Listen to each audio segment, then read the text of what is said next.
Il y a des parents qui ne voient pas que leur enfant peut être différent à l'école, dans le cadre scolaire, puis dans le cadre à la maison. Ouais.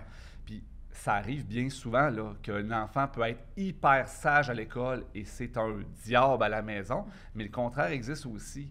Mais supposons, là, imaginons un cas fictif, un parent qui donnerait aucun cadre à son enfant à la maison puis qui lui laisserait faire tout ce qu'il veut à cause, peu importe, ben dans le cadre scolaire, ça ne fonctionnera pas. Donc, le parent nous dit, ben oui, mais moi, à la maison, mon enfant, tout va bien. Je comprends pas pourquoi vous avez des problèmes à l'école.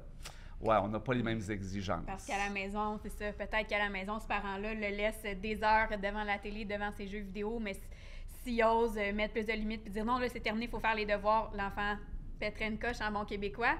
Donc, ils vont laisser plus de liberté pour ne pas vivre les colères de leurs enfants. Mais nous, à l'école, on ne peut pas dire parfait, reste devant ta tablette toute la journée. C'est à l'école qui pète sa coche. C'est à l'école qui la pète parce que là, il n'y a pas le choix d'avoir des limites puis des règlements, puis il y a des apprentissages à faire. Il faut que je vous lise un témoignage, là, puis je vais prendre le temps de le lire dans le détail parce que moi, ça m'a donné froid dans le dos, puis ça confirme ce que des enseignants m'ont raconté. Je présume que vous allez me dire que c'est ça qui est ça, là, mais donc c'est une enseignante ou un enseignant, je ne sais pas, c'est pas signé, qui est au primaire, donc un peu comme toi, et qui dit, nous autres, on nous dit de ne pas toucher aux élèves et de faire, d'intervenir que s'il y a des situations exceptionnelles. Mais elle dit, des situations exceptionnelles, ils sont courantes. Il y en a qui vont se défaire ou se désorganiser des enfants à peu près tous les jours, en tout cas toutes les semaines. Elle écrit, ou il écrit, lancer des chaises, basculer des tables, fuguer, vider tous les bacs disponibles, déchirer des productions, lancer les livres comme un frisbee, arracher des posters, lancer de la peinture, faire le bacon, sauter, pousser, mordre, taper, ça fait bien du stock, pincer, graffiner, donner des coups de pied, des coups de poing, cracher, montrer les doigts d'honneur, hurler, crier des paroles comme « fuck you »,« mange la marde, mon hostie de folle »,« va chier tabarnak », cela dès l'âge de 4-5 ans. L'enseignante doit juste le surveiller pour qu'il ne fasse pas de mal et pour qu'il ne soit pas en danger. Alors, il faut qu'elle le laisse faire tout ça et dire ces choses-là. Tu as vécu ça? Oui. Ah ouais? Le 3/4 de la liste, j'aurais pu l'écrire moi-même. Ah ouais? Mais ça doit être... Et puis surtout quand c'est à répétition, Ah oui, même c'est petit pas gars, un là, cas mettons. isolé là, parce qu'il est arrivé quelque chose d'extrêmement terrible une fois dans son année. Non, non, c'est chaque semaine. Ouais. Et comment tu te sens de ne pas pouvoir intervenir plus que... Ben, et un peu plus loin, on nous dit qu'il y a des spécialistes qui vous parlent, oui, vous vous formez. ben, c'est ça que j'allais Laisse-le mentionner. avoir sa poussée d'adrénaline. On a comme rationalisé ça. Il y a une poussée d'adrénaline, il y a une colère qui va se dissiper avec l'adrénaline qui va tomber. Laisse-le faire, et c'est lui le king à ce Je moment-là. me faisais pas nécessairement mentionner ça. Je pense que j'étais dans une école où on s'entraidait beaucoup, puis il y avait des éducatrices spécialisées, psychoéducatrices qui étaient comme mieux formées pour ça, puis qu'on pouvait peser sur un bouton, les appeler quand il y avait une crise comme ça, puis eux étaient plus en mesure là, de gérer la situation quand ils étaient disponibles, parce qu'on s'entend, c'est pas juste les enseignants qui sont en revendication, là, les pauvres TES qui sont 2-3 pour une école de, Il y en a moins qu'il y en de avait. 400 élèves. Là, Ils ont eu des coupures. Il y a eu des coupures là-dedans, je pense. Je pense que c'est surtout la pénurie aussi. Là. OK, J'imagine ouais, qu'il n'y en a peut-être pas assez pour fournir aux demandes. Si, disons, il y en a juste une ou 2-3 pour une école de plusieurs centaines d'élèves, ça se peut qu'on soit plus qu'une enseignante à peser sur le petit bouton en même temps, là, puis qui est déjà occupée en train de gérer Tipou qui a lancé sa chaise. Fait que là, si toi, ça t'arrive dans ta classe à ce moment-là, là, c'est comme arrange-toi en attendant que quelqu'un puisse arriver. Mais quand il était disponible, heureusement, là, je n'étais vraiment pas laissée toute seule à moi-même. Puis, Nous, au secondaire, on en a quand même moins. Les jeunes ont appris le cadre et à se gérer Ouais, un peu c'est plus différent. en arrivant au secondaire, mais ça m'est déjà arrivé. Puis souvent, les éducatrices spécialisées qui font un travail vraiment super important dans nos écoles, un enfant qui a des grandes difficultés comme celle-là, par exemple, qui se désorganise, qui fait des crises, souvent, il a une éducatrice spécialisée qui est attitrée à un certain nombre d'heures par semaine. pour cet enfant-là. Fait que, supposons, Pour un enfant? pour un enfant, oui. On peut avoir ouais? il devrait avoir 10 à 15 heures par semaine d'éducatrice spécialisée, supposons, mais on en a besoin de l'éducatrice spécialisée partout dans l'école pour régler 1001 problèmes. Donc, au final, on commence le mois de septembre avec une éducatrice dans la classe, peut-être, mais rendu au mois d'octobre, elle gère tout autre problème Ça se promène connexe. partout tellement il y a des problèmes. Mais eux autres, ils doivent avoir le moral dans les talons, là, vraiment. C'est vraiment quelque chose comme condition. Ouais. Oui. Puis souvent, ce qui est le pire, c'est que c'est des personnes qui sont gardées à des nombres d'heures, par exemple 20 ou 25 heures C'est par vrai. semaine. On a des besoins, souvent on nous parle de pénurie, mais Les moi postes je le sont pas sais. attrayants, ouais. Les postes sont à 20-25 heures semaine, puis c'est pas des postes qui sont payés 50 de l'heure. Là. Pourquoi juste 20-25 heures? Je n'ai pas la réponse. Ah, Si je ouais. connaissais la réponse, probablement que je serais un peu plus en colère que ça. Au secondaire, il y a des gens qui parlent de menaces de mort. As-tu déjà eu des menaces de mort? As-tu des jeunes, tu sais, 14-15 ans, des jeunes...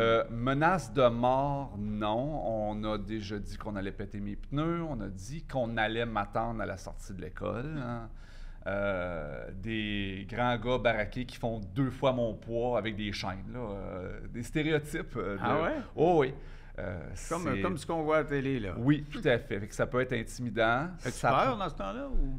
Ben, moi, sincèrement, oui, mais quand j'ai peur, j'ai tendance à, je vais dire, fronter en bon Ouais, québécois. ouais. Là. Donc, j'en mets plus que le client demande. Ça s'est toujours bien passé, mais ça aurait pu mal virer.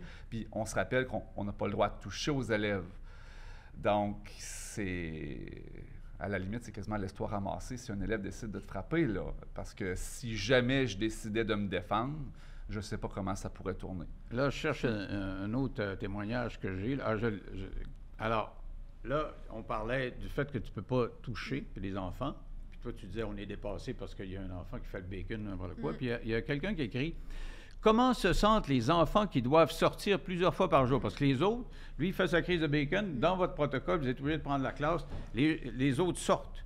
Si c'est trop violent puis que les autres sont en danger, oui. Ouais. Bon, alors, il dit, donc celui qui écrit, là, ils sortent comme un exercice de feu. Ça peut arriver une fois par jour ou plusieurs fois par jour, laissant sur leur table tout ce qu'ils faisaient, revenant dans bien des cas avec leur production détruite, parce que dans sa crise de bacon, ils ont brisé des choses. Que faisons-nous pour les enfants qui subissent jour après jour les cris, les crises et les coups d'un enfant perturbé qui a assurément de grands besoins? Donc, la question qui est posée par ce témoignage-là, c'est comment se fait qu'on garde ces enfants-là qui se choquent à répétition, qui ont un problème d'équilibre, et c'est les autres qui subissent cette violence-là en sortant puis en étant perturbés, parce qu'ils voient ça. Et elle pose la question, est-ce que, finalement, en bout de course, est-ce qu'on ne devrait pas laisser les jeunes qui ont des problèmes dans d'autres classes plutôt que les intégrer comme ça? C'est une grosse question. Moi, pour avoir vécu des situations semblables à ça, ça me brisait le cœur. Vers Ah ouais? la fin, quand j'étais vraiment à fleur de peau, en burn-out, là, on va le dire tel quel, une goutte qui a fait déborder le vase. Là, la dernière journée que j'ai faite à l'école, ce matin-là, j'arrive complètement épuisée parce que ça faisait une semaine que ça allait pas du tout puis que j'étais vraiment en épuisement.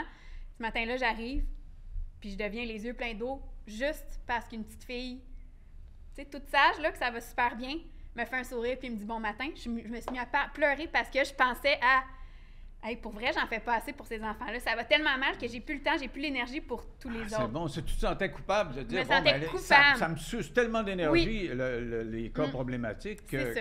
Ah, Puis là, ouais. quand les yeux me sont venus pleins d'eau comme ça, je me suis dit hey, ça va pas, là, c'est pas normal. Tu sais, j'ai vraiment atteint ma limite. Mais, en tout cas, j'ai dévié un peu du sujet, mais ça m'a fait penser à ça, qu'on n'est pas insensible à ça, puis c'est des questionnements qu'on Non, mais qu'on mais a, là. Ben oui, vraiment. Mais puis ce qu'Audrey dit, c'est important parce que, oui, on parle de cas extrêmes, de jeunes qui se désorganisent, qui ont des moments de violence, mais des petites interruptions comme celle-là, on en a de plus en Ah plus. ouais? Fait que Même même, si c'est et pas là, à je ce dis niveau-là, tu sais. c'est ça, même si c'est pas une crise où tout le monde se désorganise, ça peut être un élève qui crie, un élève qui veut pas se lever, qui fait de l'opposition. On en a de plus en plus dans nos classes. Moi, c'est ça que je vis plus au secondaire, là, que des grandes crises. Plus comme du manque de respect. Il n'y a plus la notion d'autorité que quand le professeur te dit quelque chose, tu l'écoutes automatiquement. C'est comme, si ça ne tente pas, il va être impoli. Il va... Puis ça c'est un gros morceau actuellement parce que c'est comme, je dirais, c'est l'emprise de la minorité sur le bien commun. Fait que ça prend 3-4 élèves dans une classe qui vont désorganiser totalement la classe, que c'est des élèves soit qui ont des difficultés comportementales ou qui ont des difficultés académiques, qui ne comprennent pas. Donc, pour s'occuper, bien, ils dérangent ou ça les confronte sur leurs apprentissages. Fait qu'ils se désorganisent, puis justement, ils dérangent, ils envoient promener les enseignants, etc. Puis ça fait que les autres élèves avancent pas. Les autres élèves subissent. Puis souvent, les enseignants, c'est ça qu'ils vont dire. C'est moi, j'arrive, puis à la fin de la journée, je suis épuisé parce que j'ai l'impression que ça avance pas. Exact. J'ai l'impression que mes élèves, ils n'ont pas l'enseignement auquel ils ont droit. Puis ça, c'est vraiment démoralisant. Quand tu es payé pour faire un travail, tu veux le faire, tu travailles fort pour le faire, mais tu n'arrives jamais au bout. Tu travailles super fort, puis tu as l'impression que tu le fais pas à moitié parce que tu es tout le temps coupé dans ton élan, tu es tout le temps à gérer la crise ou l'urgence qui arrive parce que tu vas pas laisser un élève crier ou lancer quelque chose ou être impoli ou dire « fuck you ». Si ça arrive, tu dois le gérer en premier. Là, ça te coupe du temps de ton activité que tu avais planifiée. C'est constamment. Là.